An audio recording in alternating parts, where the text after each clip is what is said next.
இந்த வீடியோவில் நம்ம என்ன பார்க்க போகிறோம்னா ப்ளவுஸில் ஸ்லீவுக்கு எப்படி கட் பண்ணலாம் அப்படின்னு பார்க்கலாம். ஃபஸ்ட்டு வந்து ஸ்லீவ் வந்து மடித்து அடிக்கிறதுக்கு ஒரு இன்ச் விட்டு நேர் ஸ்ட்ரைட் லைன் போட்டுக்கலாம். போட்டுட்டு ப்ளவுஸ் சைடில் அளவு ப்ளவுஸில் பேக் சைடில் எடுத்தால் அளவு எடுக்கணும் ஸ்லீவுக்கு. ஃபஸ்ட்டு வந்து கை ரவுண்டு வரைஞ்சிக்கலாம். அடுத்தது கையினோட நீளம் எவ்வளோன்னு பார்த்து ரெடி அளவு, அப்புறம் கட்டிங்க்கு ஒரு அரை இன்ச் எக்ஸ்ட்ரா விட்டு மார்க் பண்ணிக்கலாம். எப்போ மார்க் பண்ணாலும் ஃபஸ்ட்டு ரெடி அளவு, ரெண்டாவது வந்து ஸ்டிச்சிங்க்கு 2 அளவு நம்ம மார்க் பண்ணணும். அப்போ தான் நமக்கு கரெக்டாக இருக்கும்.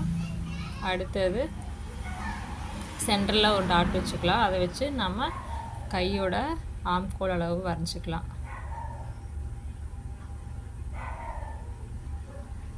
இந்த மாதிரி நீங்கள் வரைஞ்சிக்கங்க.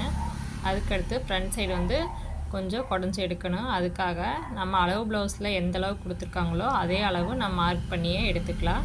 இல்லை அப்படின்னா அரை இன்ச்சு உள்ளே தள்ளி நம்ம குடஞ்சி வெட்டிக்கலாம். நான் அளவு ப்ளவுஸில் எந்த அளவு இருக்கோ அந்த அளவு மார்க் பண்ணியே குடஞ்சி வெட்டிக்கலான்ட்டு மார்க் பண்ணியிருக்கேன். அதே மாதிரி நீங்கள் இந்த மாதிரி வெட்டிக்கங்க. இல்லை அரை இன்ச்சு உள்ளே தள்ளி வச்சு வெட்டினாலும் வெட்டிக்கலாம். அவ்வளோதான், ஸ்லீவ் வந்து மார்க் பண்ணியாச்சு. இது ஜாயிண்ட்டுக்கு, இது எக்ஸ்ட்ரா 2 இன்ச்சு எக்ஸ்ட்ரா தையலுக்கு. அவ்வளோதான், நம்ம கட் பண்ணிக்கலாம். ஃபஸ்ட்டு வந்து ஃப்ரண்ட் சைடு பேக் சைடு 4 மடித்து போட்டதை அப்படியே நம்ம கட் பண்ணி எடுத்துக்கலாம்.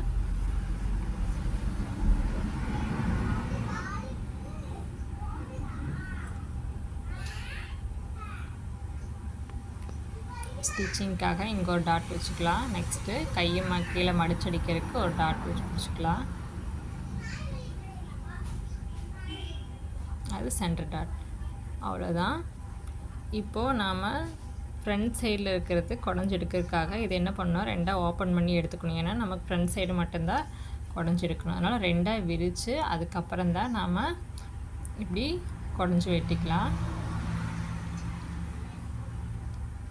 இது வந்து நம்ம அடிக்கும்போது கவனமாக அடிக்கணும். ஃப்ரண்ட் சைடு தான் வச்சு அடிக்கணும். தேங்க்யூ.